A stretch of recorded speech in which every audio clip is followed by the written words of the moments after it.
Hello guys, welcome back again.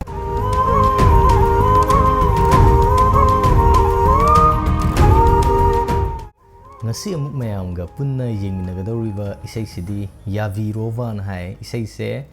a music video by Jemon Tokchom, Kishan and Attila aduga singer Pusparani Huidrom and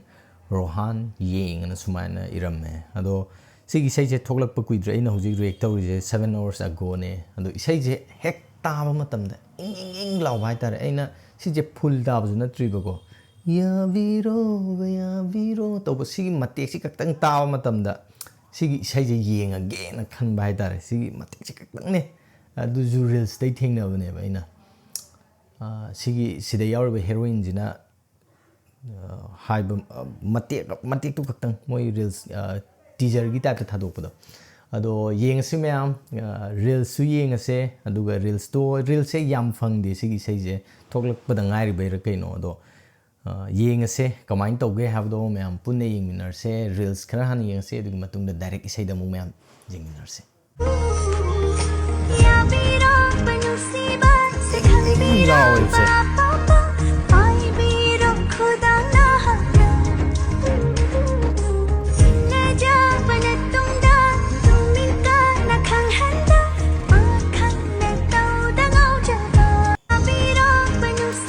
She's the never thing I give Zaina.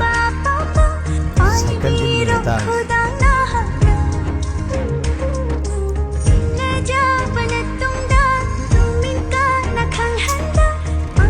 This is too much in law.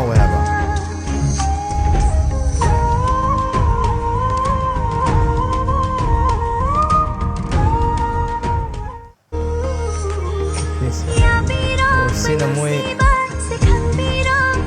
Film music video number set Kanguna to Mumala.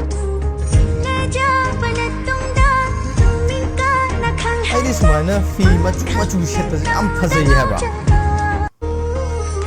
Sin be talk when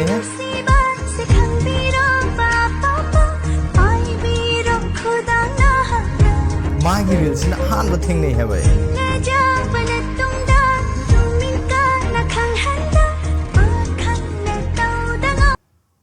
Okay, loikre ma'am. Okay, ma'am, loikre, reels loikre, reels say yam pungdom nini yam tea level. Ado direct say to the chatlet say, come on, we have them punning dinner say, Matixi Katangi with a dum, jinging the form in a calimam, so I do jinging yam, tanning, Nupika, Nupan, Nupica, Nupan, Saku to the Tadri, and the Pizzi Catanebo. Talk lazy, and ma'am, Sangaga ying say, come on, we have it.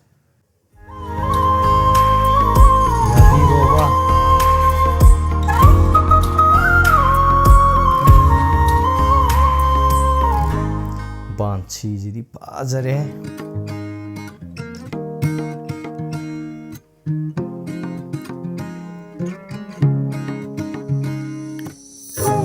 Tilak de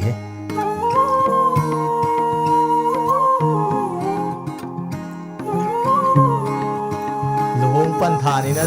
Parton to chat.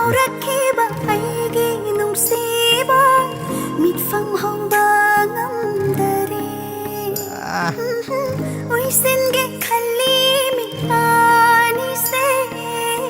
nangi saktam ta odon leire chingshilina lata asum na numshi Mapam di paze kai lamdano Thongra ga tawgi sing sokko jidi udabu kuira haba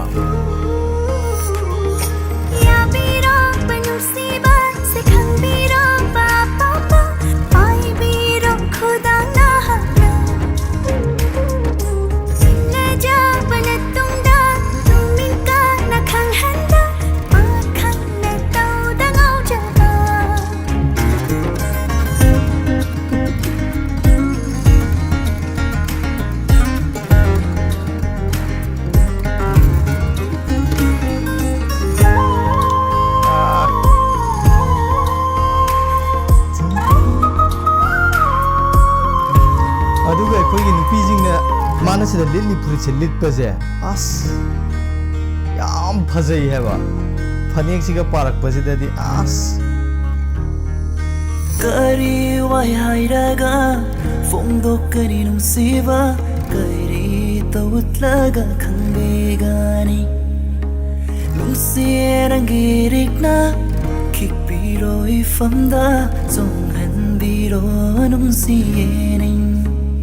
Lora yeng jaba Tumin ngao jaba Nungsi na famda ina koidava Udabadarang Lingam daring asi Airi nangonda lukre Tawai hak changsay Yabiroba nungsiba Sikhangiroba pamba Pai jage kudang ay hata Yae Inajabana aina sida pamba dance am yaw em mana tum ta tak tak taw le asi yaw di phajani na khan bane baina yaw koi wani da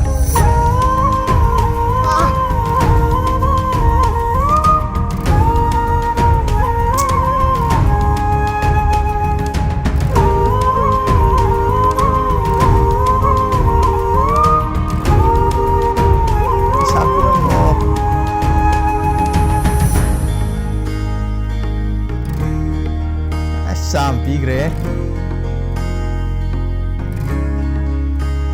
Khalleri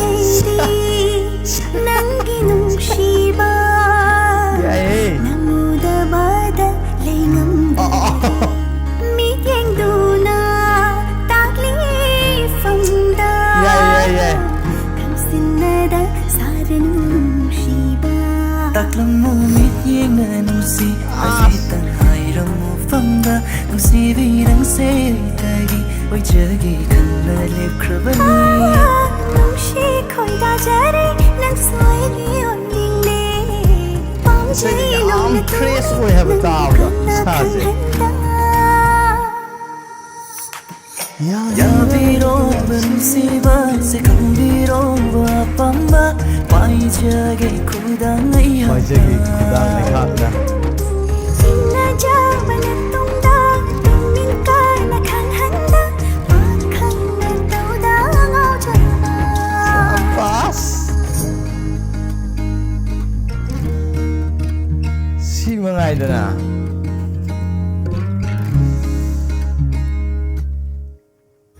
Yabiroba nungsiba Sikhangiroba pamba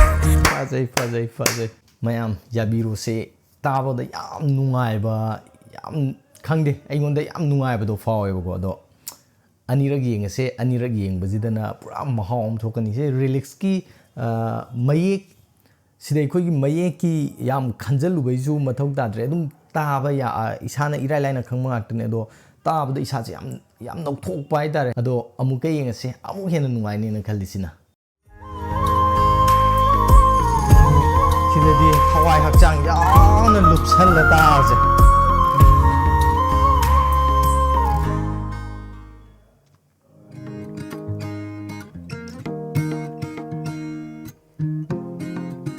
haubogi music se yam taaba nungai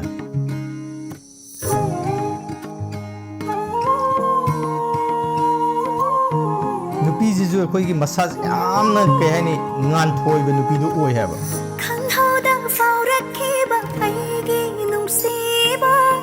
Mitfam hongba ngamdari mayek se hojikta Uisinge khali mitani se Nangi saktam ta uringam odolere thong sa yai mayek se Chinchilina lata asum asum nana Nungshiba na hapsi oljage mayam sigi sing sokham je khangba yaw de comment ta hajiramo Yabiroba nungsiba Sikhangiroba pamba sigi khongnang ho jaga jam phajai Inajabana tungda Tumin ka na kanghanda Makhang sida su yaw mai sumaina tung lo la chat phajai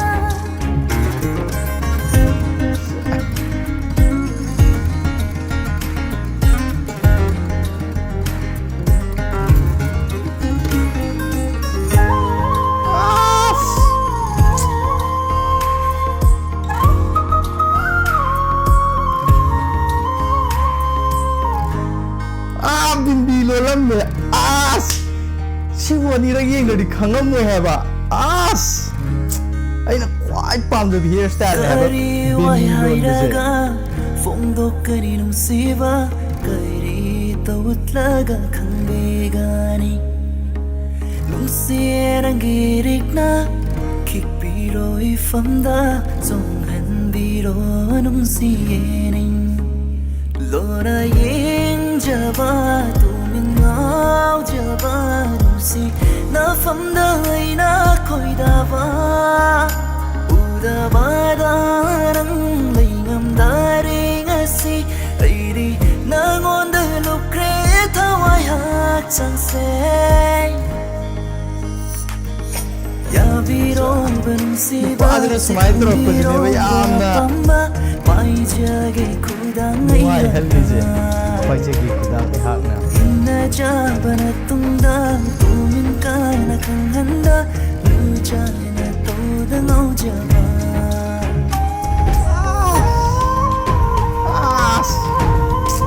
뮤직세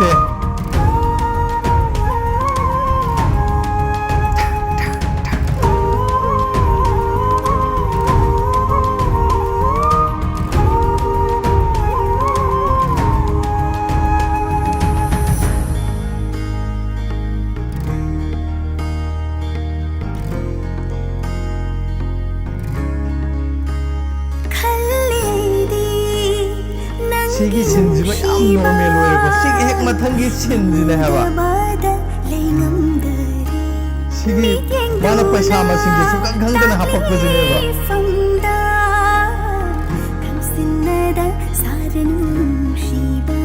딱랑모 밑예나 누시 하이페탄 하이랑모 팜다 누시비랑 세리타기 오이저기 칼날레 시기 이제 그냥 문절라가 내가 파자거든 강게 거기 누구하든 했다고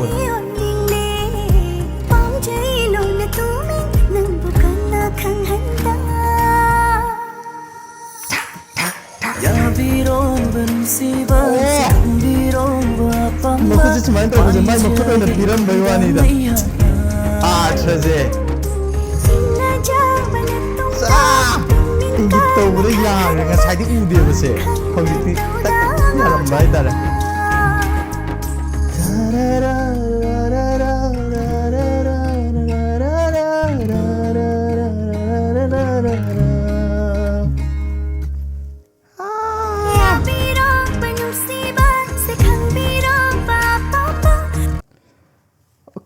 लोरे ma'am पुनः याबिरोब येंगमिनख्रे याबिरोसे ताब मतमदा यामने इंग लावरमगनीना खनबदो अदुमक लावरमे इंग लावेब इसेजे अदुगा इसेजे ताब मतमदा याम नुंगाइबा अमा फाव इसादा हाइदि इसाजे बसंत लाकपगा अदुरा खंगदेबको हाइदि इसाजेदा इसेजे तानिंग अदुम लेहनबा ताबदा इसे खर लेब ताबदा लोयु यादब इसेदो सिदी लोयगिद्रना पाखत इसेदो ओइरे दुगा नुपाजेजु अतोप इसे सकप्रा अदुदि आई खंगद्रे अदो सिन अहान बनेना रोशन येंग न थेंगरिजे दो माजु फजना सकले अदो येंगबदा ताबदा खोंजेल दगी म्यूजिक दगी अदगी उतलिबा विजुअल दो कोई मित्ता मचु मरांग थाकचनबा ओइदबदो यामना प्रकृतिगी हानोंग लिंग लिंग चटपा हाइबा मतंगा हाइगद्रा अदुगुंबा बसंत ऋतुना लाकपदा अखोइगी असंग अमांतना थनबा आइदि याम फ्रेश ओइबदो अदुनेबा इसेजिदा उतलिजे अदुगा अदुगी फ्रेश तुमक येंबदा फंगबा हाइतारे सुरदगी म्यूजिकदगी विजुअल रिप्रेजेंटेशन जिदगी याम असेंबमा हानोंग लिंग लिंग चटपदो अदुगा चप मानना अइंगोंदा फाव हाइतारे दो मयामदसु कमाइना फावबगे हाइबदो थंबिरमोसि याम फजे अदे सेटलिबा फिजुअल दे करिदे ngसाइगी नुपीदुना सेलकपा खुदांग स्वाय योबी नंगनजु याम कोटबी नंगन कोटपा इ साव हाइब नतेको नंगनजु याम कोटबी अदगी फुरित मचुरुगा फनेक्तुगा अदगी फुरित फनेक का मचुगा ngसाइ मोइ मसेन जगोइ साबदगा तौबा दु यामना अइंगोंदा कयहानि याम पामजबदु ओइबा दुगा नुपीना ngसाइ जो हाइबदा स्वाइ योबा हौजिकी खंगदे हौजिकी फुरिततो हौजिकी नुपीदुन लिपा फुरिततो उबदा इसादा कयहानि यामना खंगदे याम तरु तनानबा मीदो माल हाइबा ꯑꯩꯅ ꯀꯌꯥ ꯑꯩꯁꯦ ꯔꯤꯌꯦꯜ ꯂꯥꯏꯐꯇꯗꯤ ꯀꯌꯥ ꯑꯗꯨꯒꯨꯝꯕꯁꯦ ꯎꯗ꯭ꯔꯤꯕ ꯃꯥꯜꯂꯦꯕꯀꯣ ꯑꯩꯅ ꯌꯦꯡꯁꯜꯂꯨꯗꯕꯩꯔꯗꯤ ꯈꯪꯗꯦ ꯑꯗꯨꯕꯨ ꯏꯁꯩ ꯀꯩꯀꯩꯗ ꯌꯥꯎꯔꯛꯄꯁꯤꯗꯗꯤ ꯌꯥꯝ ꯐꯖꯕ ꯍꯥꯏꯇꯥꯔꯦ ꯑꯗꯣ ꯌꯥꯕꯤꯔꯣ ꯇꯤꯝꯕꯨ ꯍꯥꯏꯅꯤꯡꯉꯥꯏ ꯂꯩꯇꯅ ꯊꯥꯒꯠꯆꯔꯤ ꯑꯁꯤꯒꯨꯝꯕ ꯌꯥꯝꯅ ꯐ꯭ꯔꯦꯁ ꯑꯣꯏꯕ ꯏꯁꯩ ꯑꯃ ꯑꯩꯈꯣꯏꯗ ꯈꯨꯗꯣꯜ ꯇꯝꯕꯤꯕꯒꯤꯗꯃꯛꯇ ꯑꯗꯣ ꯑꯁꯤꯒꯨꯝꯕ ꯃꯈꯥ ꯇꯥꯅ ꯑꯗꯨꯝ ꯄꯨꯊꯣꯛꯄꯤꯗꯨꯅ ꯃꯌꯥꯝ ꯄꯦꯟꯍꯟꯕ ꯉꯝꯕ ꯏꯁꯩ ꯃꯌꯥꯝ ꯑꯃ ꯄꯨꯊꯣꯛꯄ ꯉꯝꯕ ꯑꯣꯏꯕꯤꯌꯨ ꯉꯁꯤꯒꯤ ꯑꯣꯏꯅꯗꯤ ꯚꯤꯗꯤꯑꯣꯁꯦ ꯃꯇꯥꯡ ꯁ꯭ꯋꯥꯏꯗ ꯂꯣꯏꯁꯤꯟꯖꯔꯤ ꯃꯊꯪꯒꯤ ꯚꯤꯗꯤꯑꯣꯗ ꯃꯌꯥꯝ ꯄꯨꯟꯅ ꯊꯦꯡꯅꯔꯁꯤ ꯄꯨꯝꯅꯃꯛꯄꯨ ꯑꯃꯨꯛ ꯍꯟꯅ ꯄꯥꯟꯊꯕꯅ ꯈꯨꯔꯨꯝꯖꯔꯤ ꯕꯥꯏ ꯒꯥꯏꯁ Yabiroba